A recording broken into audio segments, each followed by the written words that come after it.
Yes sir. अच्छा, तुम लोगों को आरडीएनए टेक्नोलॉजी के बारे में पता है? आरडीएनए टेक्नोलॉजी कभी सुना है? RDNA technology, recombinant DNA technology जी। यस, मतलब जो माइक्रो ऑर्गेनिज्म से जो प्रोटीन बनाते हैं, वैक्सीन वगैरह बनाते हैं, वो सुना है आरडीएनए टेक्नोलॉजी? वो क्यों बनाते हैं, रीजन पता है कोई?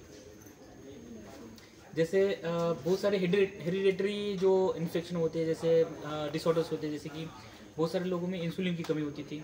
तो स्टार्टिंग में क्या किया जाता था, एनिमल से ब्लड निकालो, उससे सीरम निकालो, उससे इंसुलिन निकाल के पेशेंट में इंजेक्ट किया जाता था, क्योंकि उसको डिसऑर्डर से रिकवर करना था इसलिए। पर बहुत सारे लोगों को ये चीज़ पसंद नहीं आ रही थी, क्योंकि किसी और ऑर्गेनिज्म का खून लेकर ब्लड निकाल के उससे सीरम आइसोलेट करके ये करना मतलब सूट नहीं हो रहा था बहुत सारे लोगों को। उससे और ज़्यादा इन्फेक्शन के चांसेस और बहुत सारी चीज़ें हो रही थी। तो इसलिए इसका यूज़ किया गया रिकॉम्बिनेंट टेक्नोलॉजी।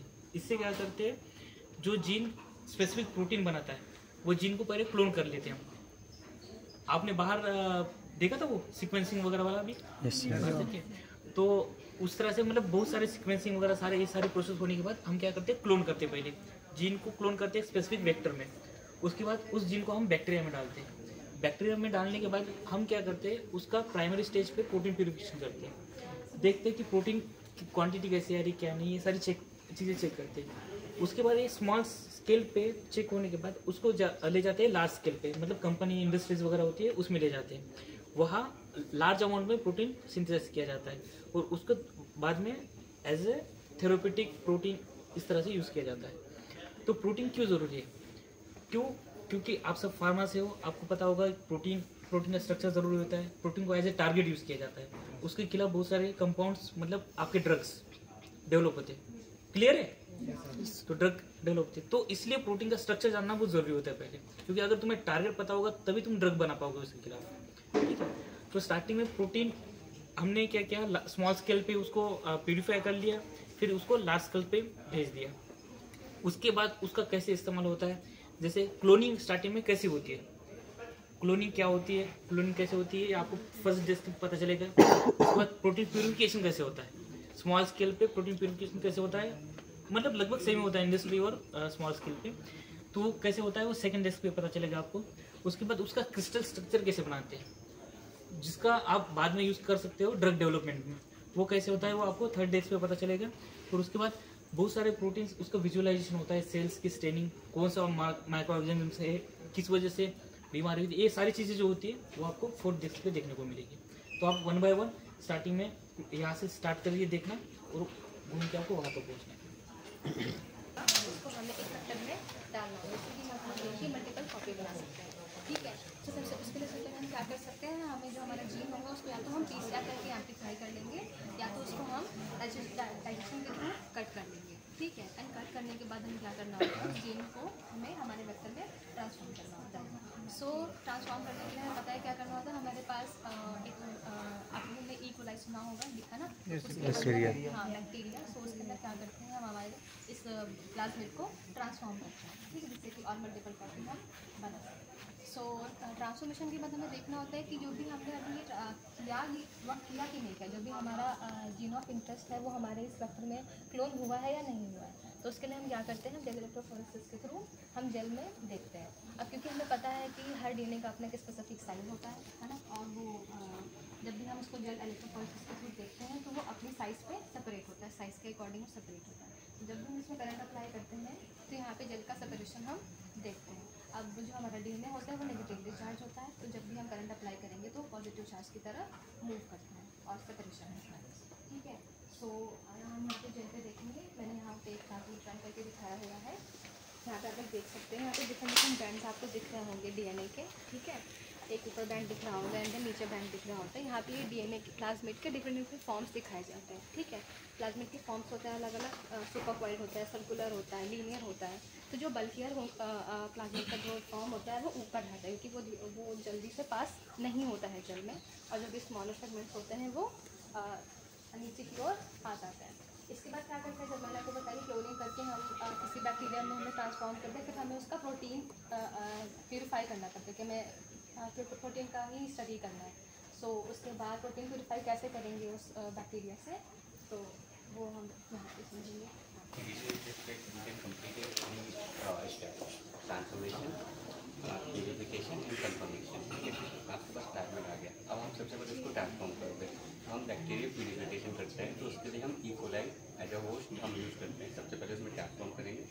उसके बाद हम उसको प्यूरीफाई करेंगे। तो प्यूरिफिकेशन हम एफिनिटी क्रोमेटोग्राफी यूज करते हैं, ठीक है। ये निकल एंटी एफिनिटी क्रोमेटोग्राफी। अब क्या होता है जो अब इसमें भी बहुत सारे सब स्टेप्स हैं, एक्सोनिकेशन एंड सॉल्युबिलिटी एंड बहुत सारी चीज़ें। तो उसके बाद जो आपका प्रोटीन ऑफ इंटरेस्ट है वो सिर्फ निकल एंटी के बीच में बाइंड करेगा। उसके बाद हम उसको इमिडाजोल की हेल्प से इल्यूट निकालेंगे, ठीक है। अब आपके पास आपका प्रोटीन आ गया, अब उसे हमें कंफर्म भी करना है कि वो हमारे टाइप का प्रोटीन ऑफ इंटरेस्ट है या नहीं है। उसके लिए हम सबसे पहले क्या करते हैं, उस सैंपल को जो हमारा प्रोटीन है उसको हम जेल इलेक्ट्रोफोरेसिस में चलाते हैं। ये पता है ना gel electrophoresis, gel STS gel कुछ पेज, ओके। तो हमारे जो प्रोटीन है उसको सबसे पहले हम इसमें चलाएंगे। उसके बाद यहाँ के देखो ये जेल की फोटो है, ठीक है। इसमें जो ये मार्कर चला है ये स्टैंडर्ड मार्कर है, मतलब इस वाले बैंड का साइज़ हमें पता है कि ये 45 kDa का है, क्योंकि ये स्टैंडर्ड है जो हमने ऑलरेडी पता है सबको, ठीक है।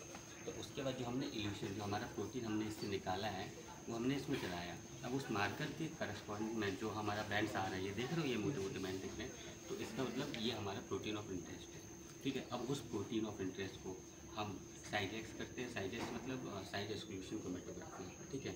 उसके बाद हम उससे हम अपना जो प्रोटीन ऑफ इंटरेस्ट है अपने साइज के अकॉर्डिंग वो प्यूरीफाई होता है। उस प्रोटीन को हम एडिशनली क्रिस्टलाइजेशन प्रोसेस में कैसे लेके आते हैं, शील्ड टाइप, ओके। हमारे लैब में we are specialized in crystallization for structural determination. Alright? So for structural determination with X-ray crystallography, the first thing you have to do is make protein crystals. We have your purified protein, concentrated protein, and we take a step called vapor diffusion method. We have like the hanging drop and we have the sitting drop. So with this technique, we try to make protein crystals. So we know what is crystals. We know what is crystals, right? So making crystals from protein is not easy as making any other crystal. So we have to make a solution, a reservoir solution, where you have like different solutes inside the solvent. You have salt, buffers, and precipitants. So with that, you put in a reservoir here. You're gonna add in the reservoir.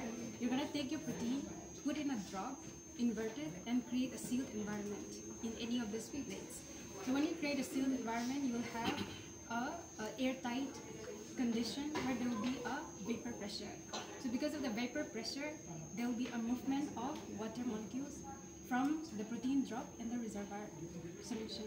Because of that, proteins will become saturated in the solution and they will come out of the solution. So we can go forward with, from the crystal, we can go forward with X-ray diffraction.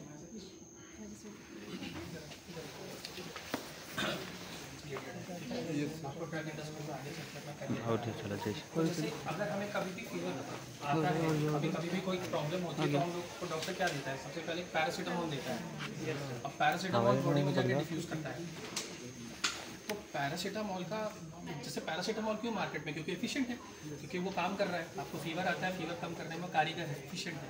वो कैसे efficient हुआ या उसके पीछे का क्या process होता है, उसके लिए हम एक टेक्निक यूज़ करते हैं। उस टेक्निक का नाम है एक्सरे क्रिस्टलोग्राफी। जैसे अगर कभी हमारे, जैसे कभी खुदा न खास्ता किसी की हड्डी टूटती है तो डॉक्टर के पास जाते हैं, तो एक्सरे करता है। एक्सरे क्या है, basically high powerful beams that penetrate your skin. Skin को पेनिट्रेट करने की क्षमता रखता है एक्सरे बीम। क्यों? क्योंकि उसकी फ्रीक्वेंसी हाई है, वेवलेंथ कम है। तो एक्सरे बहुत थोड़ी देर के लिए होता है, बहुत घंटों का नहीं लगता, बहुत थोड़ी देर के लिए होता है। स्किन पेनिट्रेट करता है, एक आपको विजुअल बेसिक पिक्टोरियल ग्राफ मिलता है, किस हड्डी का कहाँ टूटी है, क्या प्रॉब्लम है। तो एक्सरे के मदद से, एक्सरे के माध्यम से हम पता कर सकते हैं कि कौन सा मॉलिक्यूल कहाँ पे प्रेजेंट है। जैसे पैरासीटामोल की मैंने एग्जांपल दिया, पैरासीटामोल का भी केमिकल फॉर्मूला होगा, जैसे वाटर का होता है H2O, वैसे पैरासीटामोल का भी होगा। तो पैरासीटामोल को एफिशिएंट करना है, जो कि इंडस्ट्रीज करती रहती है, दवाइयों को बेहतर करते रहना है कि कम देर के अंदर असर करे, ज़्यादा देर तक बॉडी में रहे, कम मात्रा में लेना पड़े आपको, टॉक्सिक ना रहे बॉडी के लिए। तो उसको एफिशिएंट करने के लिए उसका कोई फंक्शनल ग्रुप को हटाना है, कोई फंक्शनल ग्रुप को चेंज करना है, फंक्शनल ग्रुप को ऐड करना है, कोई हो सकता है कार्बन नाइट्रोजन, कहीं कुछ वैलेंसी का कुछ बेसिकली भी केमिकल रिएक्शन करते हो, तो वो कैसे करोगे या कहाँ पे चेंज हो रहा है, उसके लिए हम एक्सरे क्रिस्टलोग्राफी यूज़ करते हैं। जैसे आप यहाँ पे देख पा रहे हो, ये जो आपको ये ब्लू कलर का क्लाउड जैसा दिख रहा है, ये ब्लू कलर का जो क्लाउड जैसा दिख रहा है, ये इलेक्ट्रॉन डेंसिटी है। तो आपको पता चल गया कि एटम कहाँ पे प्रेजेंट है, एटम कहाँ पर है, एटम कहाँ पर नहीं है, ठीक है। तो इसकी मदद से आपको पता चलता है। जैसे अगर आप क्रिस्टल आपको जैसे अगर बहुत सिंपल अगर बताएं क्रिस्टल क्या है, तो जैसे आप पानी को आप फ्रीजर में डाल देते हो तो क्या बनाता है, आइस क्यूब बनाता है, क्या क्रिस्टल फॉर्म ऑफ पानी हो गया। अगर आप पानी को सॉल्ट में मिक्स करके अगर आप बॉईल करोगे, पानी उड़ जाएगा, नीचे क्या रहेगा, सॉल्ट क्रिस्टल रहेगा। तो क्रिस्टल फॉर्म में हम लोग को मॉलिक्यूल को लाना पड़ता है in order to visualize it कि कैसा उसका स्ट्रक्चर है। जब तक आपको स्ट्रक्चर पता नहीं चलेगा आप कोई मेडिसिन नहीं बना सकते। जैसे लॉक-इन की हाइपोथेसिस पढ़ा था, कहाँ पे बाइंडिंग साइट होती है, कौन सी चीज़ कहाँ बाइंड करेगी, वो तभी पता चलेगा आपको जब आपको स्ट्रक्चर पता चलेगा। तो ये एक बहुत इंपॉर्टेंट टेक्निक है जो हम CDRI में यूज़ करते हैं। आगे आ जाइए। तो बम्बू हो गया ठीक है, ये बेसिकली ट्यूबरकुलोसिस कॉज करता है। ठीक है, तो हम लोग क्या ये है, हम लोग जो है बेसिकली माइक्रोस्कोप यूज़ करते हैं, लाइट माइक्रोस्कोप माइक्रोस्कोप वगैरह, उसको देखने के लिए कैसे कॉज होता है, एरोसोल्स के थ्रू कॉज होता है। ठीक है, हम लोग उसको स्टेन करते हैं। बेसिकली हम लोग एसिड फास्ट स्टेन करते हैं। ठीक है, क्यों करते हैं, क्योंकि उसमें माइकोलिक एसिड होता है जो कि लॉन्ग चेन फैटी एसिड है। तो ये इसके आउटर मेम्ब्रेन मतलब सेल मेम्ब्रेन को वैक्सी कोटिंग देता है, इसीलिए इसको एसिड फास्ट हम लोग करते हैं। तो हम लोग क्या करते हैं इसको, जैसे कि हम लोग जैसे लैब्स में क्या करते हैं कि स्टडी के लिए यूज़ करते हैं। हम लोग कुछ ड्रग्स होते हैं उनको देखते हैं कि स्क्रीनिंग करते हैं ड्रग्स की कि वो इफ़ेक्टिव है या नहीं है। तो जैसे हमारे CDRI में बहुत सारे ड्रग्स सिंथेसाइज होते हैं तो उसकी स्क्रीनिंग होती है इन माइक्रो, देखो वो ना ऐसे दिखता है। ठीक है, तो दिस अभी हमने इसमें सेट नहीं हो पाया, बट आई हैव अ पुरानी like old image of acid fast staining. तो bacilli are long shape like rod shape structures होते हैं, एंड एसिड फास्ट स्टेनिंग में कार्बोल फ्यूजन बाइंड करता है and that gives the pink colour to the bacteria. इसके अलावा आपने अभी मेरे कलीग्स ने डिस्कस किया about cloning and recombinant DNA technology and protein purifications. अगर आपको प्रोटीन एक्सप्रेशन लाइव चेक करना है बैक्टीरिया में कि कैसा एक्सप्रेशन आ रहा है, उसका रोल कैसा है, तो उसको विजुअलाइज करने के लिए we can fuse a green fluorescence protein with the gene of like X protein जिसके बारे में आप स्टडी करें। You can fuse that GFP protein, it's a kind of tag. तो you can see the bacteria, you can see the protein localization in the bacteria live देख सकते हैं। So this is the image for GFP expression। तो जब आपका अगर कोई cell wall protein है तो वो सेल वॉल में कहाँ एक्सप्रेस कर रहा है, तो GFP जहाँ पे भी एक्सप्रेस करेगा वो आपको दिखाई देगा with the help of microscope. तो ये एक तरह का एप्लीकेशन होता है माइक्रोस्कोप का। सिवाय आप उसके स्ट्रक्चर के अलावा आप और भी चीज़ें पे स्टडी कर सकते हैं, लाइव इमेजिंग कर सकते हैं उसकी कि